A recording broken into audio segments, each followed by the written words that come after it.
Ada perokok di sini? Ada? Banyak? Saya doakan kalian berhenti merokok. Apa hebatnya itu perokok? Coba kau lihat.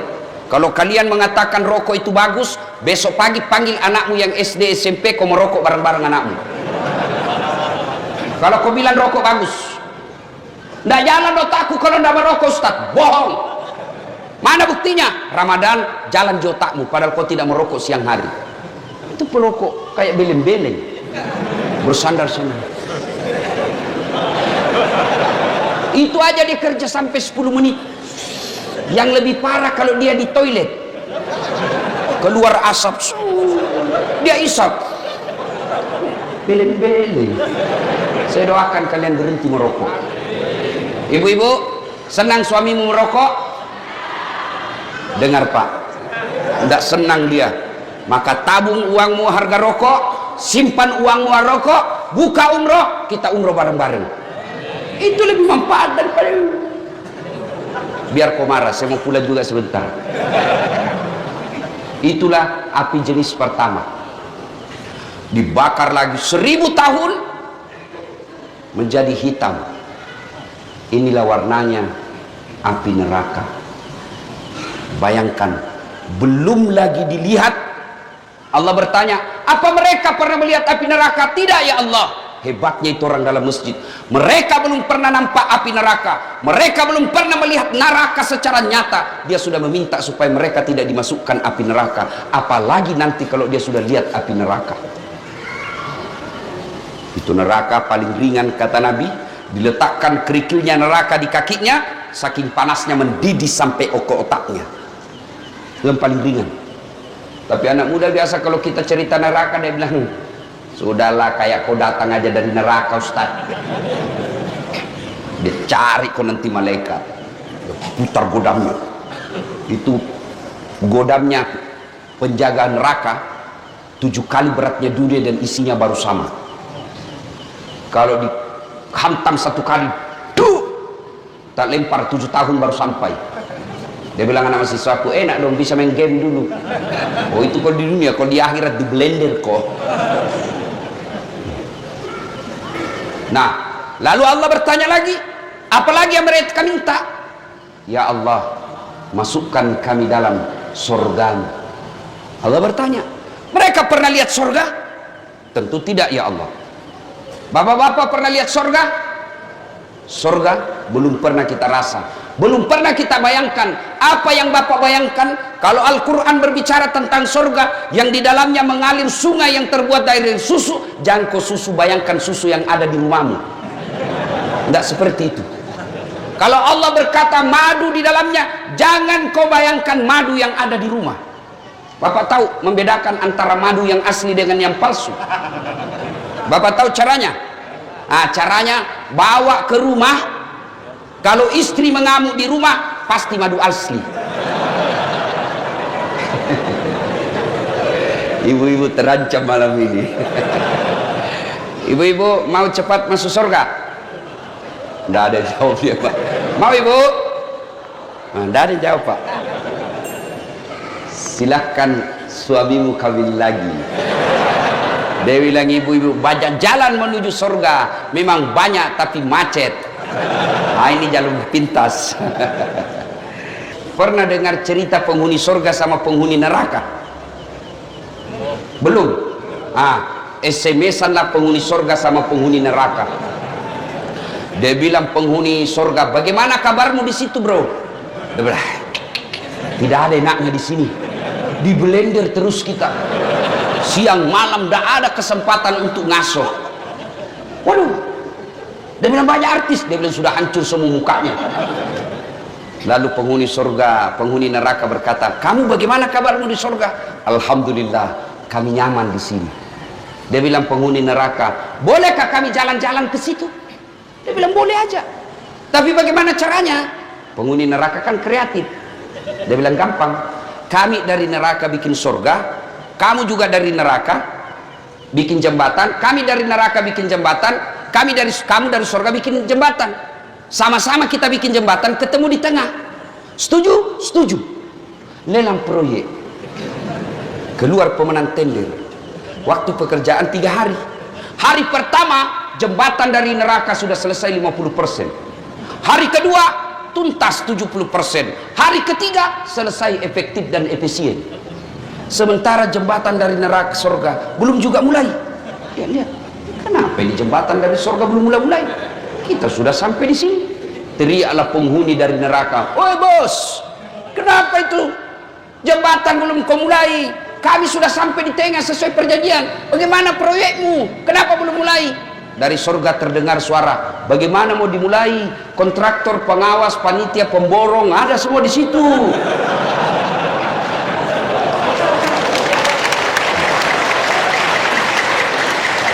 Di sini cuma penghafal Quran, tidak tahu dia hitung kalkulator. Ini biasa di kantor bupati banyak begini.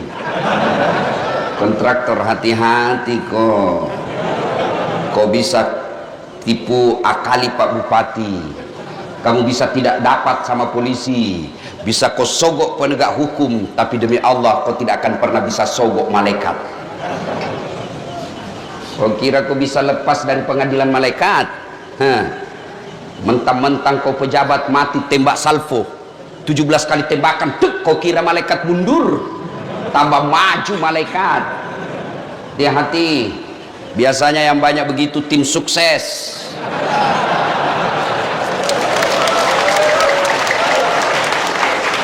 Mumpung ada pejabat malam ini di sini.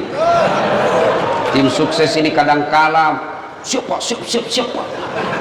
Dia yang sukses.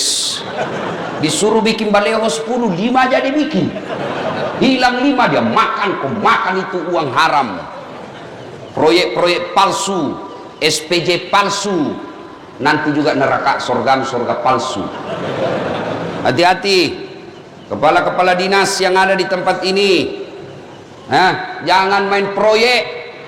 Kalau kau masih aktif, ditangkap dan diperiksa polisi, masih nyaman rasanya kalau masih ada jabatanmu. Tapi begitu sudah 3 tahun kau pensiun, baru diungkap kasusmu, makan kau cilaka.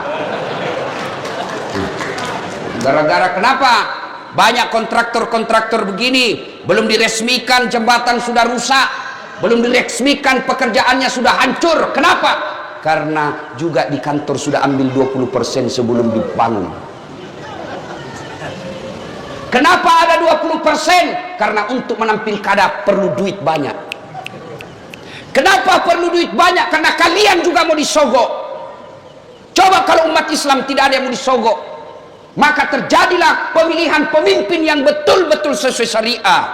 Kalau kau memilih pemimpin sesuai syariah, maka kau akan dapat pemimpin yang baik agamanya, sehingga mereka melayani kamu, bukan dilayani oleh rakyat. Sekarang kalau datang orang sosialisasi, kau bilang wani piro,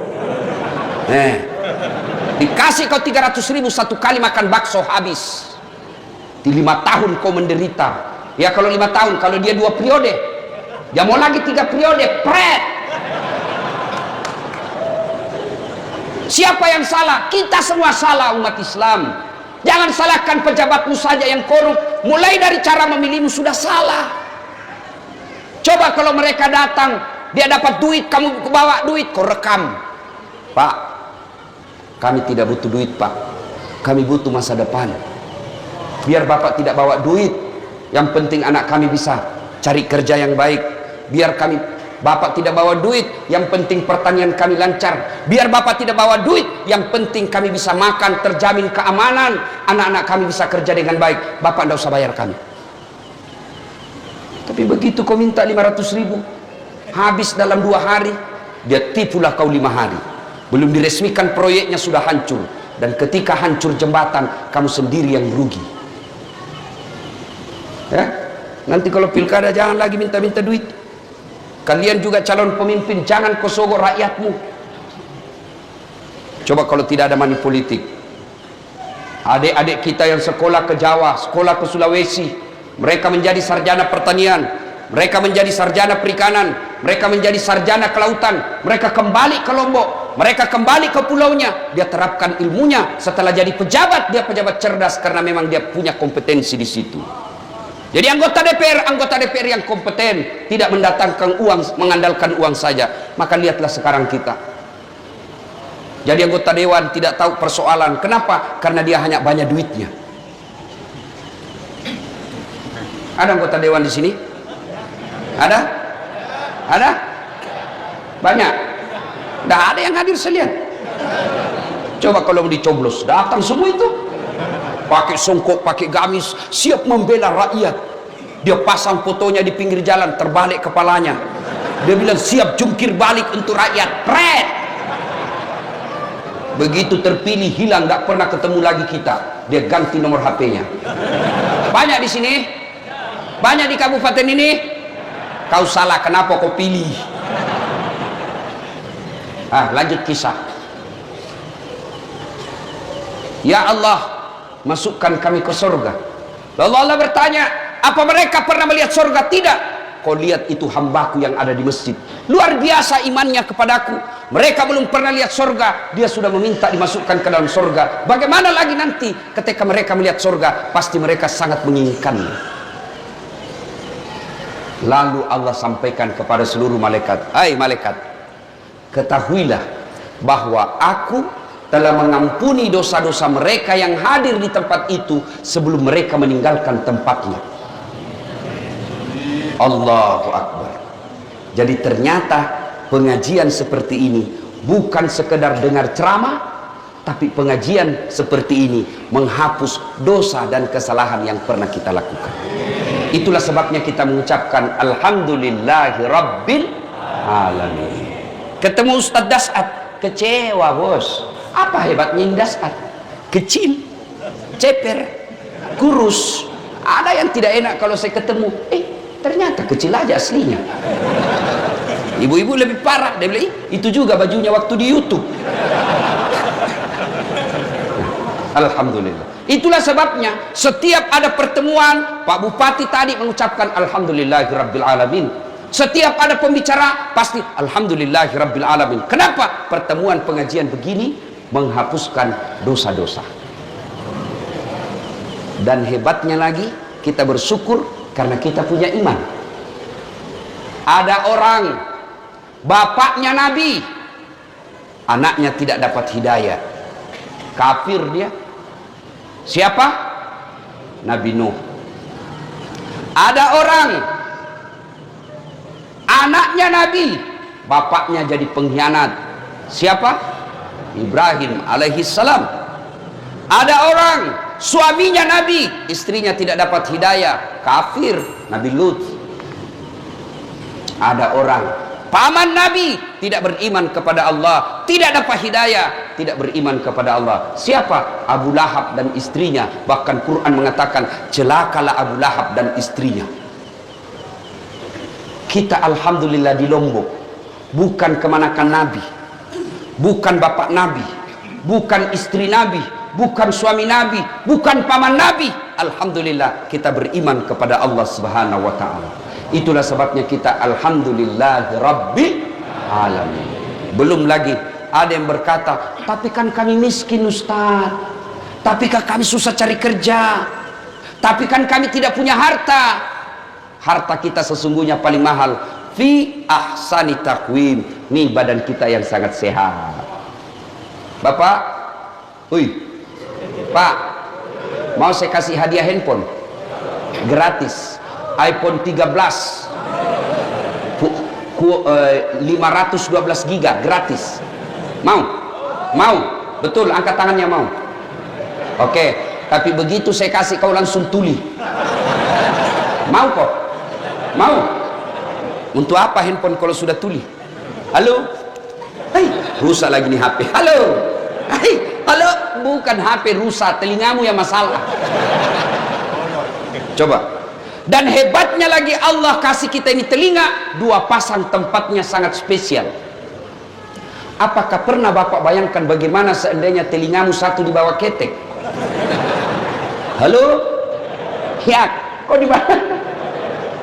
Satu lagi di bawah pantat. Halo? Alhamdulillah. Dan hebatnya lagi di telinga, dia bisa bedakan mana bunyi handphone, mana bunyi kentut. dan tidak pernah kursus. Apa pernah kalian kursus membedakan bunyi? Allah sertakan cara membedakan mana gelas jatuh, mana piring jatuh tanpa kau lihat. Ini saya baru 2 hari bermasalah, saya rasa telinga saya karena terlalu banyak terbang selalu mendengung. Baru 2 hari saya bersyukur, ternyata ada nikmat Allah yang saya abaikan selama ini. Nikmat ini telinga yang tidak sakit. Coba ini telinga, kalau suruh bayar Pak, berapa mahalnya? Mau lagi saya kasih Pak, handphone 4 kameranya. 4 kameranya Pak. Bapak-bapak yang sudah tua, untuk apa kau beli handphone mahal-mahal 4 kameranya? Nah cuma 1 istrimu. Kecuali 4 istrimu ya 4 kameranya. Kamera 1 istri pertama. Iya. Ini ada kamera mahal. Kamera yang saya bawa itu lebih 100 juta. Tapi apa itu yang mahal? Bukan. Biar kau punya kamera begitu ndak ada matamu. Ayo. Dan biar bapak punya kamera harga lebih 100 juta, bapak tidak punya ilmunya, bapak ndak bisa pakai. Foto-foto, ya setengah badan, 1,5 badan betul, ternyata pusat ke bawah. Harus bapak tahu berapa kekuatan cahaya yang ada waktu ambil gambar. Beda ketika luar dan di dalam. Itu harus ditahu semua. Berapa jarak dari mata kita kamera ke objek, itu harus ditahu. Ada zoom in, zoom out, diputar. Punya duit 100 juta belum tentu kalau kau tidak bisa pakai ilmunya. Punya ilmunya tidak ada uangmu belum tentu kau bisa ambil pakai. Tapi alhamdulillah ada Allah kasih kita kamera namanya mata. Dia punya lensa namanya retina. Dia punya zoom out, zoom in namanya pupil. Dan hebatnya mata kita, Allah sertakan yang namanya sensor. Dia bisa bedakan mana istri, mana tetangga. Bayangkan Pak Bupati, seandainya Bapak tidak bisa bedakan mana istri, mana pegawai. Kenapa lain-lain rasanya malam ini? Ternyata security. Coba, hebatnya di mata. Bapak buka, langsung fokus. Tidak perlu kau putar-putar. Bayangkan seandainya ini mata harus diputar dulu kalau perang, maka polisi lebih dulu ditembak sama penjahat. Ada polisi di sini? Ada. Jangan kau musuhi polisi anak muda. Kau kira enak hidup kalau tidak ada polisi? Kau kira enak hidup kalau tidak ada polisi di Indonesia? Bayangkan susahnya kita kalau tidak ada polisi. Diserobot tanahmu, siapa kau cari? Hartamu dijarah, anakmu diperkosa, istrimu dibunuh, siapa kau cari? Siapa? Polisi. Dirampok rumahmu, siapa kau cari? Penghafal Quran, tidak selesai. Siapa kau cari? Polisi. Makanya jangan musuhi polisi. Bahkan saya selama ada di Pulau Lombok ini, saya dikawal polisi. Pun kalau ada polisi yang minta-minta uang di jalan, itu polisi film India. Kau melanggar. Kau tidak lihat ini rambu-rambu? Saya lihat Pak. Kenapa kau langgar? Saya tidak lihat Bapak. Kenapa kau tidak lihat saya? Bapak sembunyi di tikungan. Karena hari itu besok langsung begitu saja. Saya tilang kamu. Ada surat-suratku Pak, lengkap. Saya tilang kamu. Kenapa Bapak tilang saya? Kau pembohong. Maksudnya apa Pak? Motormu Honda, jaketmu Yamaha. Dia tulis surat tilang. Marahnya nama siswa ditilang. Bapak juga pembohong. Ngaku polisi baru polpenmu pilot. Itu polisi film India, bukan polisi Indonesia. Bapak tahu enggak? Kenapa kita bisa tablik di sini? Sekarang, tidak seperti sebelum awal-awal COVID. 2 sebabnya. 1, diizinkan polisi. Biar Pak Bupati mau, polisi tidak mau, tidak jalan. Yang kedua, karena mayoritas kita sudah vaksin. Ibu bapak saudara-saudara sekalian, poin pertama, bersyukur Allah kasih kita iman, Allah kasih kita kesehatan. Mau lagi saya kasih contoh? Mau lagi? Pentingnya kita bersyukur dengan kesehatan ini. Pak Bupati kasih kita mobil gratis. Mau? Mobil gratis, mau? Mau? Mau. Tapi begitu dikasih kuncinya, Bapak langsung lumpuh. Mau? Berarti alat transportasi yang paling mahal bukan Toyota, bukan Honda, bukan Yamaha, tapi apa alat transportasi paling mahal? Kaki yang sehat. Maka kita bersyukur dengan ucapan hamdalah, alhamdulillahi rabbil alamin. Yang kedua, setelah bersyukur dengan lisan, maka kita bertafakkur. Apa itu bertafakkur, Ustadz? Mengevaluasi diri, menimbang-nimbang seberapa banyak nikmat Allah berikan, kita pergunakan untuk amar ma'ruf nahi munkar. Alhamdulillah, jadi bupati. Tidak semua orang bisa jadi bupati. Alhamdulillah.